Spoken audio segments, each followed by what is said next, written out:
just wanted to provide you all an update on our ongoing efforts on Hurricane Ida. The President and his Homeland Security team are closely monitoring the impacts of Hurricane Ida as damage assessments continue. He has made clear that the state, tribal, and local officials who have requests for anything have our full support, and we are, of course, in close contact.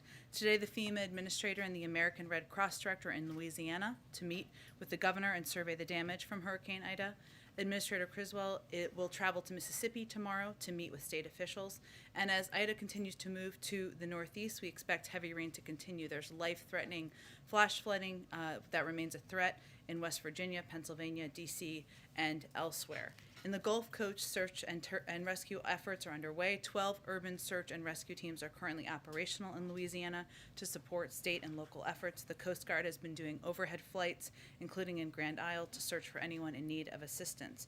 So far, urban search and rescue teams have assisted over hundreds of survivors, and their work continues. We're also in regular contact, which is a huge priority for people in the region, with private electricity companies to ensure they have the resources they need as they work to restore power in Louisiana and Mississippi, where more than 1.1 million customers remain without electricity. We've seen some people in Mississippi get electricity back, and we're hopeful we'll see continued improvements. There are more than 25,000 linemen from 32 states and D.C. in the region racing to restore power. And FEMA has staged nearly 250 generators in the region to support impacted areas. We're going to get more generators to the area to get more power to the emergency services that need it the most. We also want to make sure that individuals in the impacted areas of Louisiana know they can apply for federal assistance. We would encourage anyone in need of assistance to visit disasterassistance.gov or call 1-800-621-FEMA. As of this morning, 48 shelters are open in affected areas throughout the Gulf Coast. FEMA has staged more than 4.4 million meals, 3.2 million liters of water, and more than 124,000 tarps in the region. And additional ambulance crews have been transported to Louisiana and Mississippi. The Department of Transportation also issued a regional emergency declaration for states including Alabama, Arkansas, Louisiana, Mississippi, Tennessee, and Texas, providing flexibility for transporting fuel as well as essential items like food, water, and power restoration equipment to support emergency relief efforts. And today we have two additional actions to announce to increase the availability of gasoline and ease price pressures. First, the department will extend and amend an emergency declaration that offers temporary flexibility to how many hours a truck driver can drive. This applies nationally to goods that support the COVID-19 response and will now include gasoline and other types of fuel, building materials, medical supplies, and food. Because the hurricane is hitting a region that is a key center of the nation's oil production and refining infrastructure, this waiver should help reduce the risk of gasoline shortages or price increases stemming from the hurricane.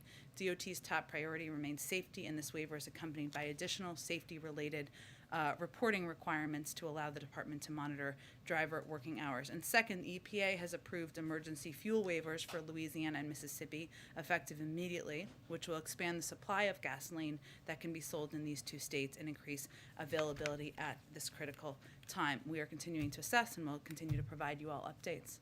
Why don't you kick it off, Josh? Good to see you. Good to see you. Thanks, Jen. Two subjects. First, on Afghanistan. The president said that any additional evacuations will go through diplomatic channels and that the United States has leverage over the Taliban. Can you tell us what those channels look like and what kind of leverage the United States has? Absolutely.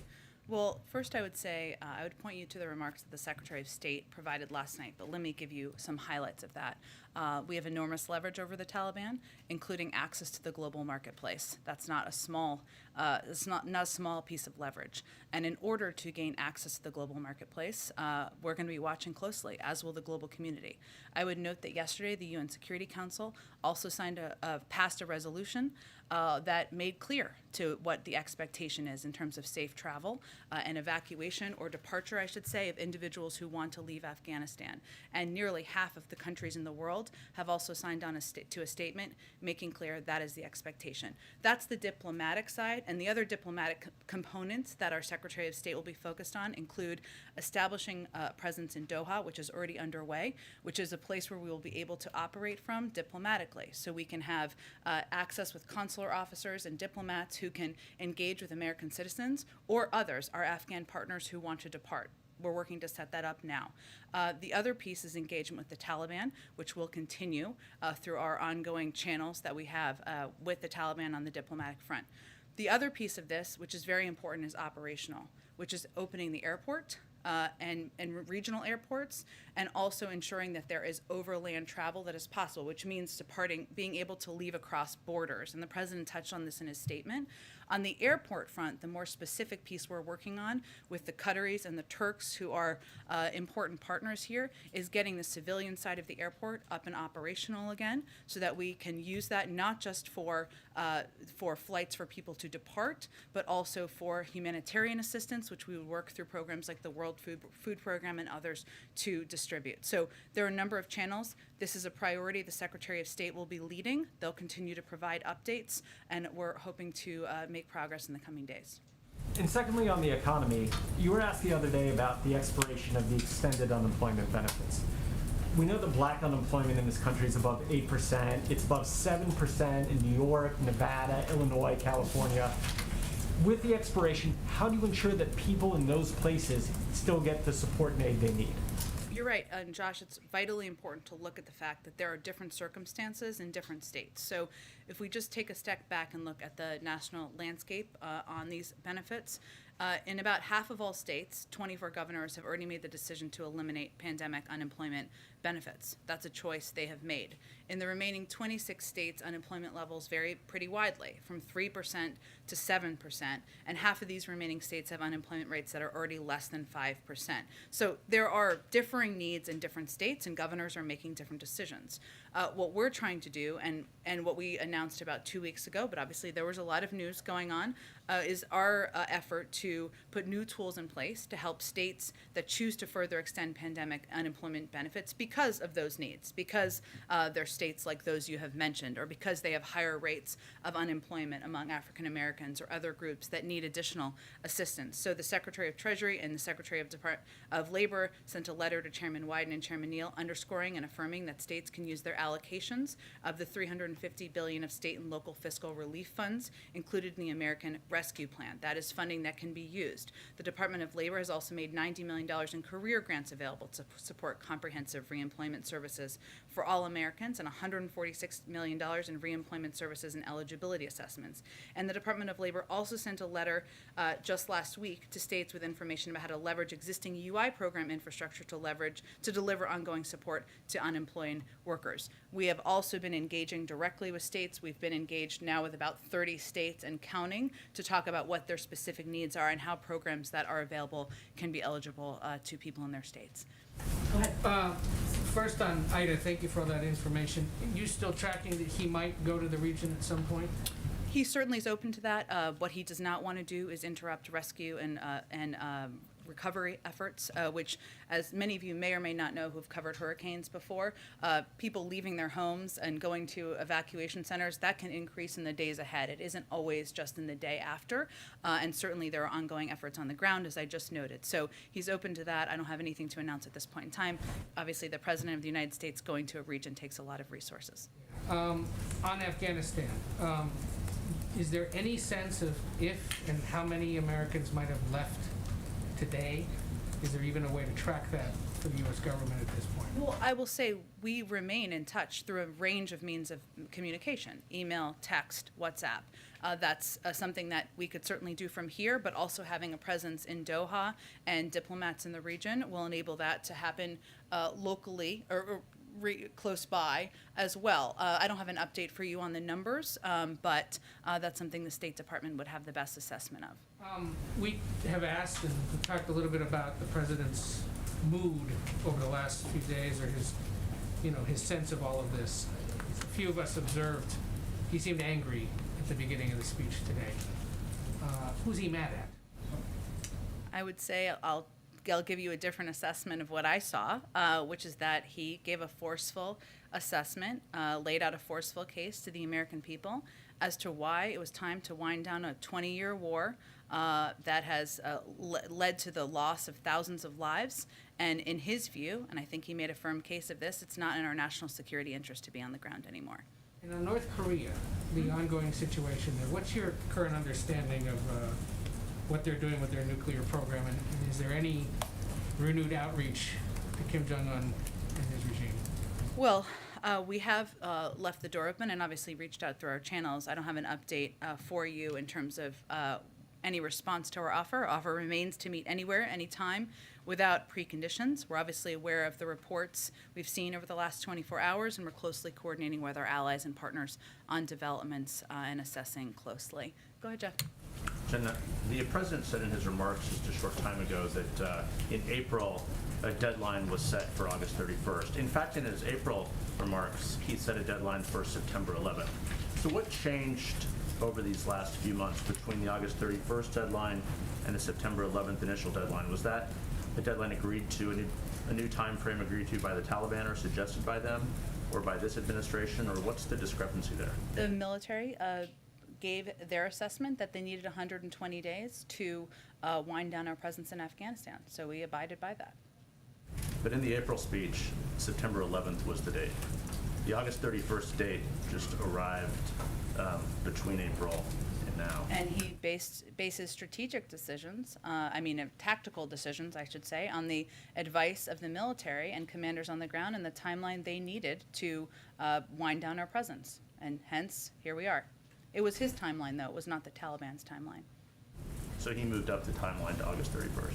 We needed 120 days, and we abided by the advice of the military. Jeff? Jen, can you clarify whether the United States has an agreement with the Taliban to allow more Americans and other Afghans to leave the country? Well, I will say, Jeff, that it is not just our expectation, but also the expectation of 100 countries around the world, the UN Security Council and others, that the Taliban will abide by what they committed to last Friday, which is the ability of people to leave Afghanistan should they choose to leave.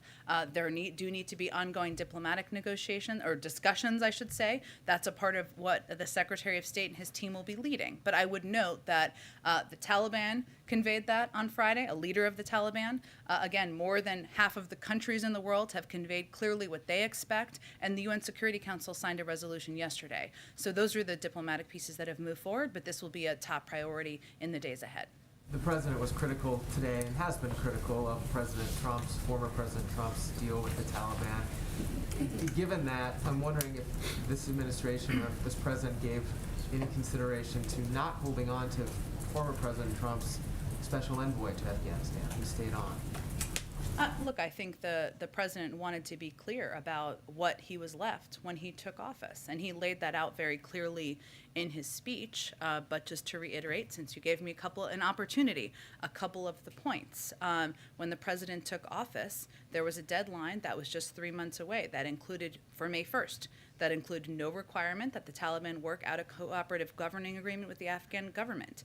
It did release 5,000 prisoners last year, including some of the Taliban's top war commanders. So the president was walking into that circumstance.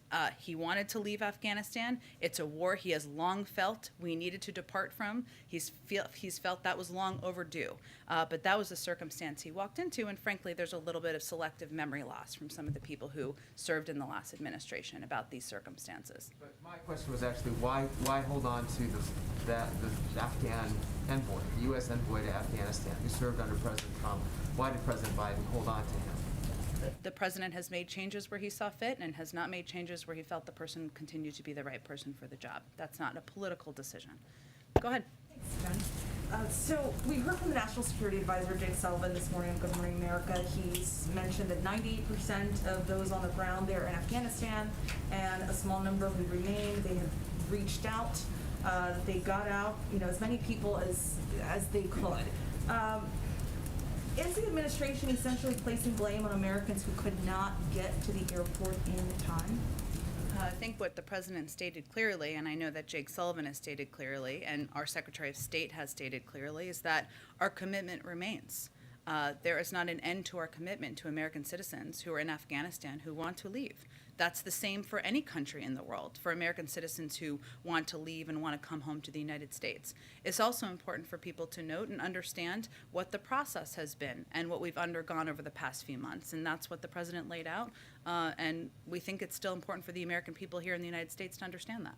One on Al-Qaeda. So we heard from the president a few moments ago saying that one of the main reasons to go into this war was to get Al-Qaeda. We have heard that Osama bin Laden's security chief has reportedly returned to Afghanistan and has been seen in public. Do you still believe, or does the administration believe, that Al-Qaeda is no longer a threat to America? And given the ISIS attacks that we've seen in the last week, how confident is the administration that Afghanistan isn't already a safe haven for terrorists? Well, I think first there is a very big difference between terrorists' ability to attack U.S. troops in Kabul and to attack the homeland. And we do not assess that any terrorist group on the ground has the ability to attack the homeland in the United States. It is incumbent upon the president, the national security team, to prevent that from ever being the case. But there is a very big difference between those two. Go ahead.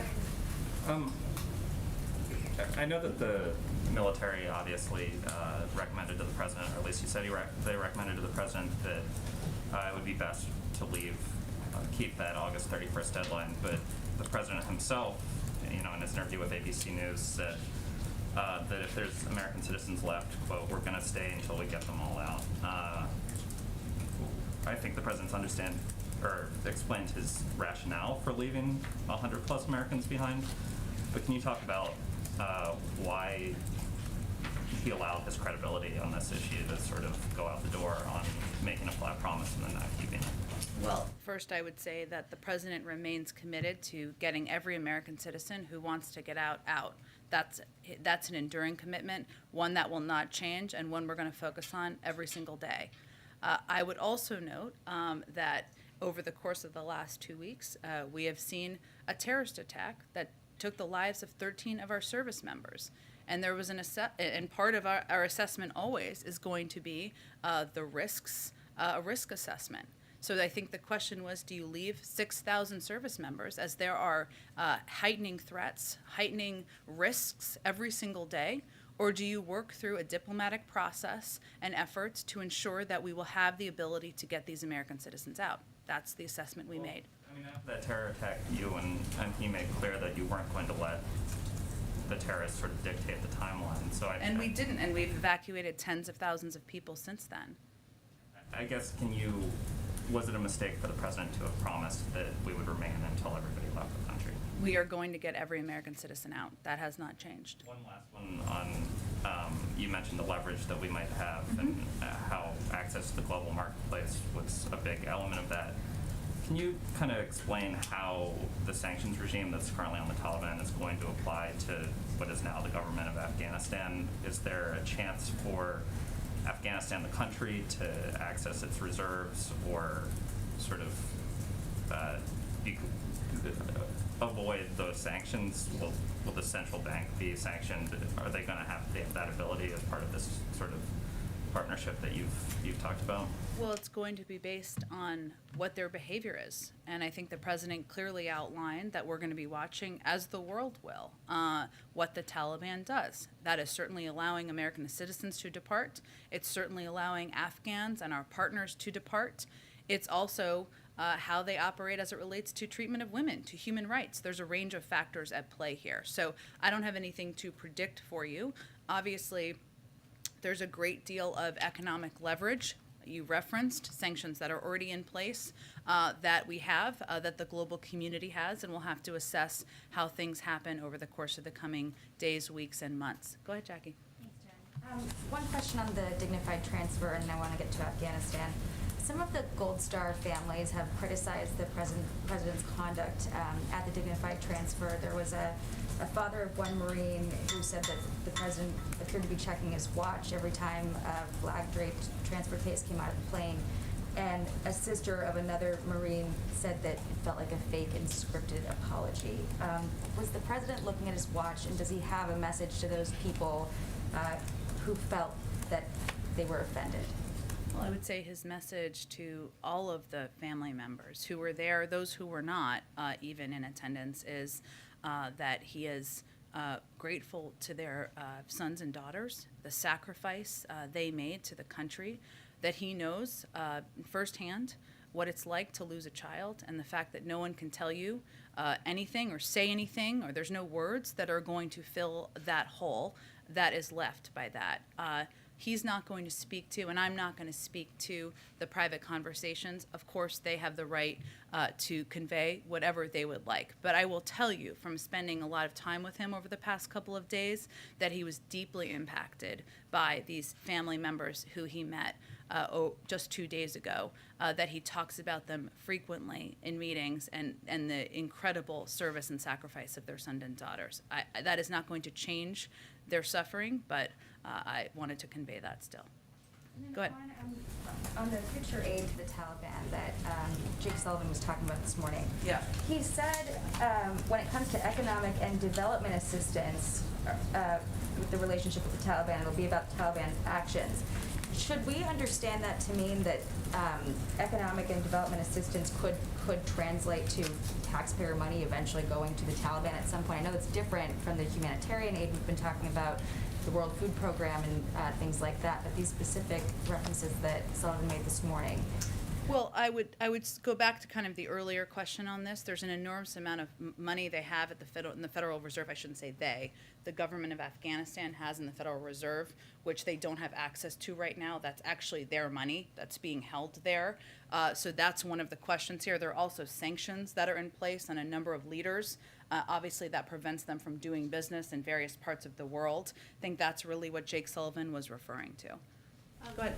To get back real quick to this issue of leverage, and I understand the U.S. plans to use that leverage for safe passage, but what specifically does the U.S. also want to see from the Taliban that they would use that leverage to get? You mentioned human rights or women's rights. Will the U.S. use its leverage if, for example, the Taliban doesn't allow girls to go to school or appears to be violating basic women's rights? I think the president said that in his speech. Okay. So things like access to the global marketplace would be contingent on girls being able to go to school, fundamental women's rights. I'm not here to outline specific parameters for you, but what I can tell you broadly is that human rights, women's rights are certainly what the United States and also the global community will be looking at. And I know the president also said in his speech that assumption about how long the Afghan government would hold on, how long the military would be able to hold on, he acknowledged that was a failed assumption.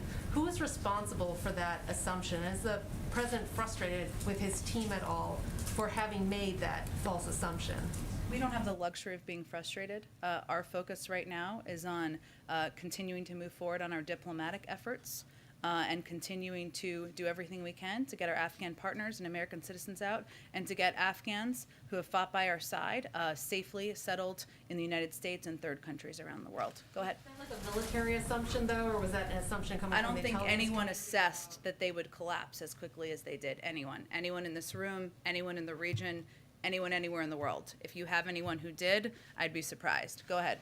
Thanks, Jen. The Afghan interpreter who helped rescue then Senator Joe Biden when he was stranded 13 years ago in Afghanistan is now in hiding. He told the Wall Street Journal, "Hello, Mr. President, save me and my family, don't forget me."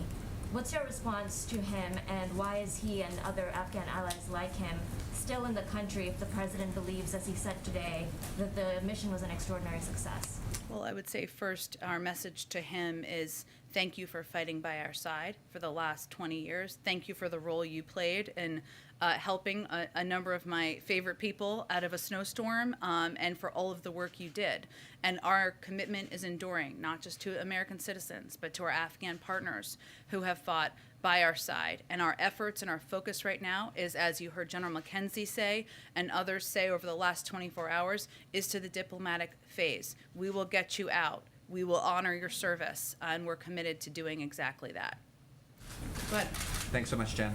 Just to build on some of the things my colleagues were saying, President Biden said Americans who were given multiple chances to leave, dating back several months, but things, as you just noted, changed dramatically in the last few weeks. My question is, how many of those families said they wanted to stay in Afghanistan in the last few weeks, 2-3 weeks? And is it really fair to say, for the president to say, that they didn't leave when they had the chance? As you just mentioned, no one expected the collapse as happened, and the president himself, for months, was publicly saying that the Taliban would not be running things, and also that this exit would be safe and organized. Well, I would say first that no one is placing blame here. I think it's important for people to understand, though, what the process has been. And while there are between 100 and 200 American citizens who have not yet departed, we have also evacuated more than 5,500 American citizens and their family members and 115,000 other people from Afghanistan. So more than 120,000 people made their way to the airport or was able to evacuate from the country. It is also very understandable, and I want to be very clear here, the vast majority, if not everyone, though the State Department would have to speak to this, who is still there are dual citizens who have lived their entire lives in Afghanistan. This is about, I know this is hard for people to understand who grew up and live here. This is where they've lived. This is where their family members are. This is their communities. Maybe they own shops. Maybe they have 50 family members or 20 family members. This is not an easy decision to leave. We understand that. And what the president is saying is, if you decide to leave next week, if you decided 2 days ago and we couldn't get you out, we're going to get you out. And that's what his commitment is. Can I ask about the immigration system and the refugee situation? The U.S. immigration system is already very overstretched. It's dysfunctional. I wanted to know what steps is the administration taking to ensure that the tens of thousands of Afghan people who are being resettled here in the United States are not going to be caught up in red tape and that they're going to get the resources they need? Well, first, the president has asked the Secretary of Homeland Security to lead this effort, and there is a process that includes not just a thorough background check and vetting process, but as individuals come to the United States, some will end up going to military bases where they will have access to a range of resources, including vaccines. Those who are parolees will be required to get those vaccines. And what we are working to do is ensure we are leveraging and working with all of the incredible refugee resettlement organizations around the country who are eager and open to helping these Afghan refugees, also to veterans organizations who are eager and open to helping these Afghan refugees resettle in the United States and work through as orderly a process using every lever of government from the U.S. military, the Department of Homeland Security, to move this process as rapidly as we can. Go ahead, Amy. The president was very clear today, as he has been, about why he thinks U.S. forces should not be in Afghanistan right now. But he was part of the Obama administration in 2014 when the then president decided he needed to send troops back to Iraq after several years to deal with the Islamic State threat. Does the president rule out needing to send troops back to Afghanistan to deal with a similar threat should it arise now? I'm not going to look into a crystal ball in the future, but I think he's been pretty clear he doesn't have an intention to start another war and redeploy troops to Afghanistan. And what we've seen over the past week is that our over-the-horizon capacity can work and has worked in going after ISIS targets and killing people who went after our troops. So that's where our resources and our focus is going to be on at this point in time. I have another little bit of a crystal ball question. Okay. Ultimately, it will be up to the president to decide whether to establish diplomatic relations with a Taliban-only or Taliban-led government.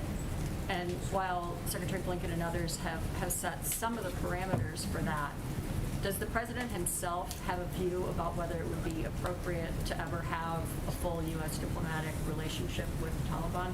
Well, just like in any circumstance, it would depend on the conditions. But there's no rush to recognition coming from any aspect of this government or from the international community. Go ahead.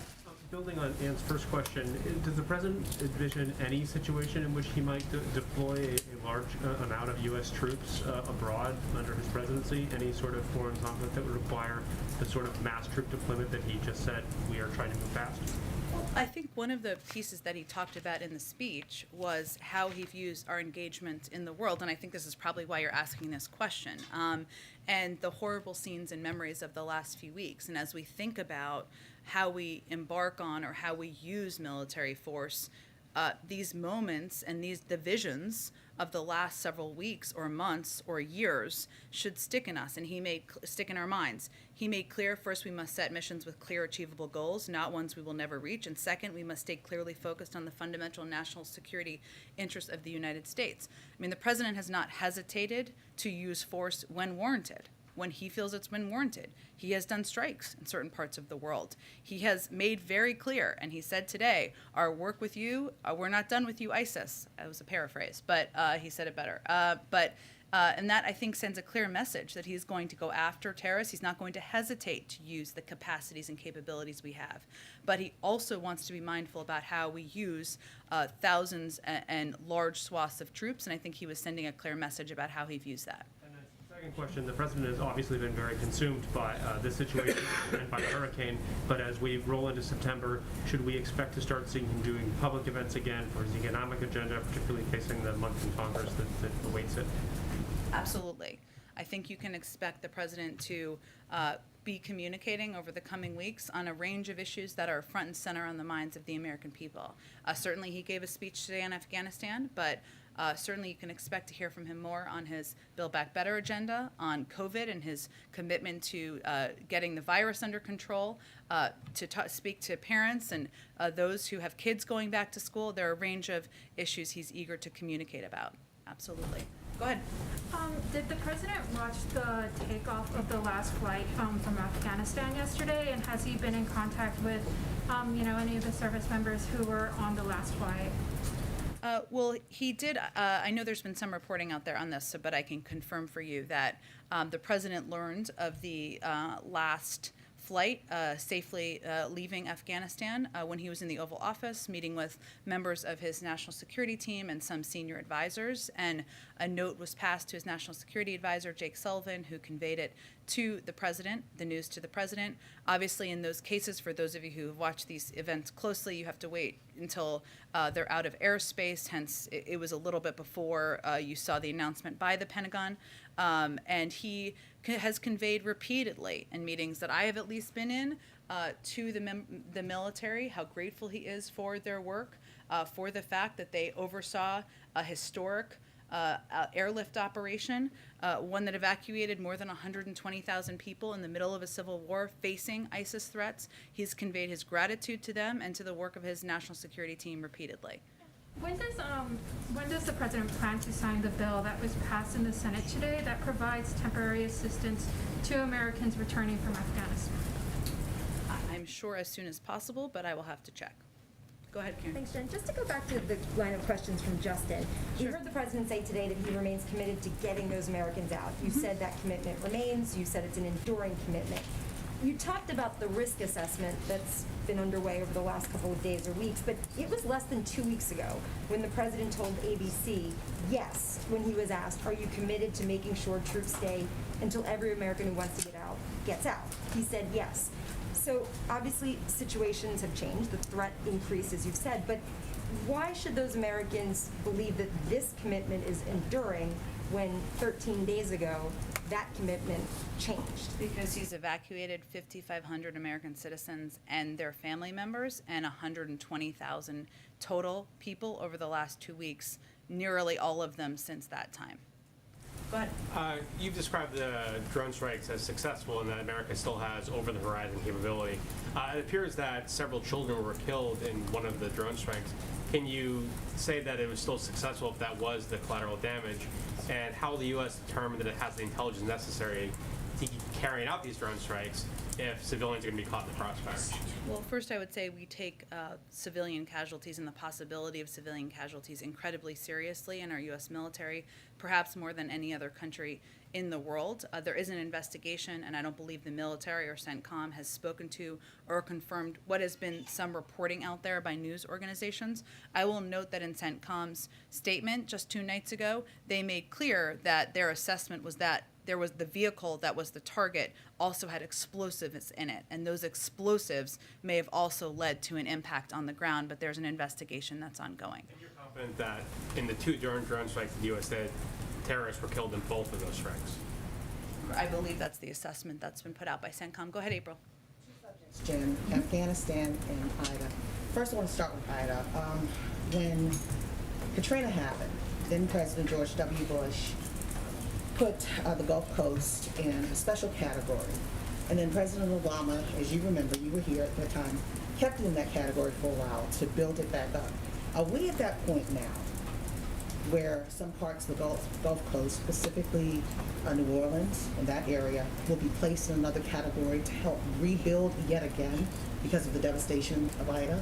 Well, April, I will say that we're only on a couple days into the storm. I know you've covered these, as you've referenced in the past, and we don't know how to assess yet all of the impacts. But what I think the people of the region and the Gulf Coast should look at to evaluate how committed the president is to this is all of the preemptive resources he put in place, all of those he sent to the region, and the number of resources he's continuing to deploy from the federal government. So I can't assess that at this point in time, but I can tell you that the president receives briefings about the hurricane every single day, sometimes more than once a day, and has been for several days, and he's committed to delivering on whatever the needs are to help the Gulf Coast recover.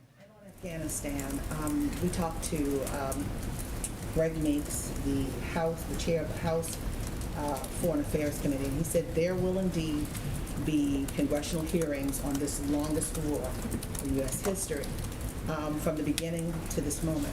What is the expectation of this administration when it comes to these hearings, and what are you willing to offer? Full transparency as it relates to how all of this happened beyond these speeches, but going into the weeds as to why, the hows, the who, what, when, where, and whys. Well, I would say first, we've already done several briefings with members, including in the classified setting, over the course of the last several weeks. So that speaks to our commitment to answering questions they have and being able to play our role in working with them on addressing the last 7 months. Now it's a 20-year war, so there's obviously a lot to dig into. One more, Yep. but following up on Go that, ahead. but would this administration be willing to sit before hearings? Some in this administration go before Congress and answer questions about their part in this war. Again, I think we've clearly already been participating in Congress's asks, and we have already been briefing them. There haven't been specific requests made that I am aware of, and as they come, we'll speak to those.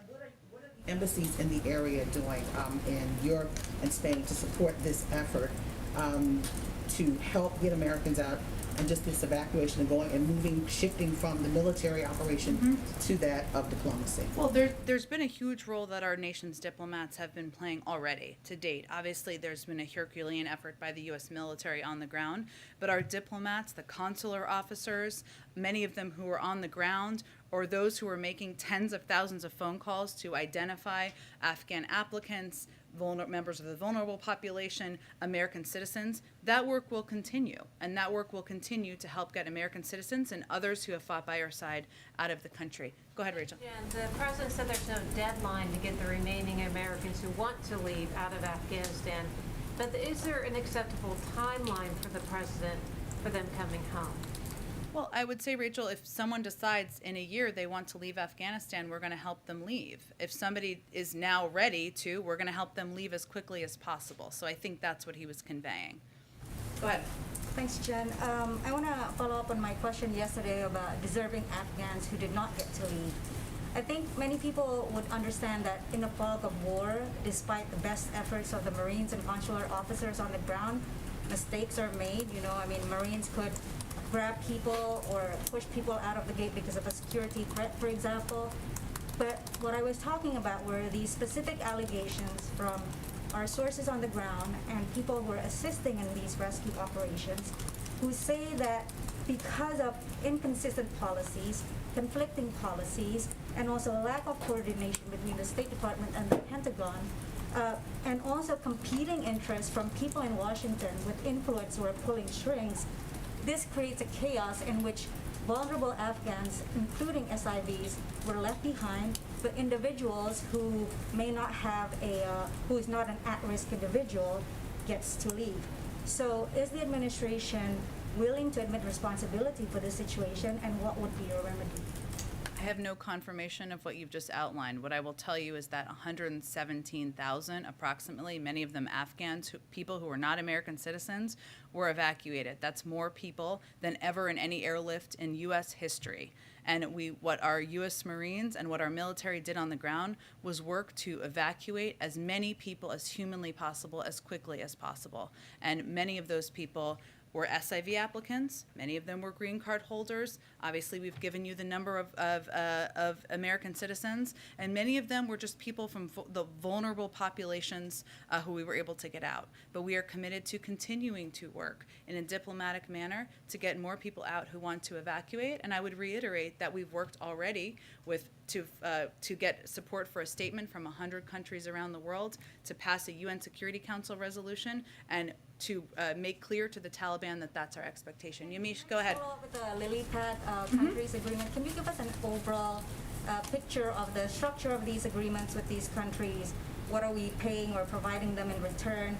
And how do we deal with local resentment? And this would also apply to people around American bases who may feel concerned about the threat of either COVID or a terrorist threat. How are we dealing with that? Well, what we're doing is we're relying on all of you to convey clearly what our COVID protocols are, what our security protocols are, what our vetting protocols are, and we're also communicating very closely with governors and leaders in the region. Every country has different agreements. This is not a quid pro quo situation. This is where the international community recognized the need of the Afghan people, and nearly 24 countries have met this moment to have a place where individuals who are leaving Afghanistan can be, some before they go to third countries, some before they come to the United States. Jamish, go ahead. I think we got to move on, Patsy. Go ahead. Thanks, Jen. My question, the president said that the U.S. should learn from its mistakes in the past. Does the president have any mistakes that he thinks he made during this withdrawal in Afghanistan that he wants to learn from? Well, I would say I think the president's been pretty clear that we all had an expectation that the Afghan National Security Forces would fight harder in the end, would fight against the Taliban. We all had an expectation that President Ghani would not flee the country. Those were not expectations that were clearly met. So you can spend a lot of time looking in the rearview mirror. What our focus now on is moving forward on our diplomatic effort, settling Afghan refugees, SIV applicants, and others who are coming to the United States, doing that in a very thorough and clear way, and also getting them settled in communities. That's what our focus has to be on. That he shouldn't have made those assumptions about the Afghan government? Is that the lesson for him then? Well, I think most people made that assumption, but I don't have any more for you. I only ask that because he said that the U.S. should learn from their mistakes, but if there's right, and he laid out clearly what he thinks they are over the past 20 years. And then a quick question on Louisiana. The governor said that he's worried that the power outages might start affecting the hospitals. Can you make any clarification on whether or not the FEMA can do anything more to help utility companies, and whether or not there's any sort of estimates on whether or not hospitals will be affected? Well, so initial reports from the local hospital distributor network indicate no supply chain disruptions, but he is right. I mean, this is an area where we are all watching, and this is why we are continuing to ensure there are necessary generators there, that we are engaged closely with health administrators and others about what their needs are and how we can deliver on them. One of the primary limiting factors on oxygen, which we don't see a shortage on, but is obviously an issue that we have to watch closely, is actually hazmat certified drivers. And what this is people who can drive around these oxygen tanks and facilities out to the hospital. So there's a number of pieces that we have to work through, and we are preparing in case there is a need in that regard. Thank you, Jen. Two quick follow-ups. Yesterday I asked about the Washington Post story that reported that the Taliban offered the United States control of Kabul, and instead the United States focused on the airport. Have you been able to review that report, and is it accurate? Well, I'm not going to speak to private conversations, but what I will tell you is that it obviously required the deployment of 6,000 U.S. military forces to secure the airport, given the Afghan National Security Forces collapsed from that protection. Our objective has never been, and the president's been very clear about this, having a military presence to control Kabul. So that's never been our objective. You've talked about how our commitment remains to these Americans, and you talked about how we're switching from a military effort to a diplomatic effort. For the Americans who are currently in hiding and who very much want to come home, not the other set, what is the administration's message to them? Should they try and head to the border? Should they try and book a flight out of there, or should they remain in hiding and hope that the diplomacy kicks in? Well, I would just note that we are in touch with a number of these Americans. Not every one, perhaps, but we are in touch. We are in touch with as many of them who we can make contact with through a range of means. That continues. And what our focus is on now, and we'll have day-by-day updates, and this is a very fair and good question, is how can we ensure operationally that there are a range of options for people to be able to depart. Some of that may be over land, over borders. Some of that may be through airplanes. And so we're working again with the Qataris and the Turks on that. We're working to get the civilian side of the airport operational, but those are all pieces we're focused on. Is the administration preparing for worst case scenario in some circumstances, hostage situations? Look, our focus right now is on making clear to the Taliban and to others in Afghanistan that we are going to get these American citizens out, that we are going to hold them to that account, and that's our focus. Thanks, everyone. I'll be back tomorrow. You told me that yesterday. Can I ask, now that I have your attention, can I ask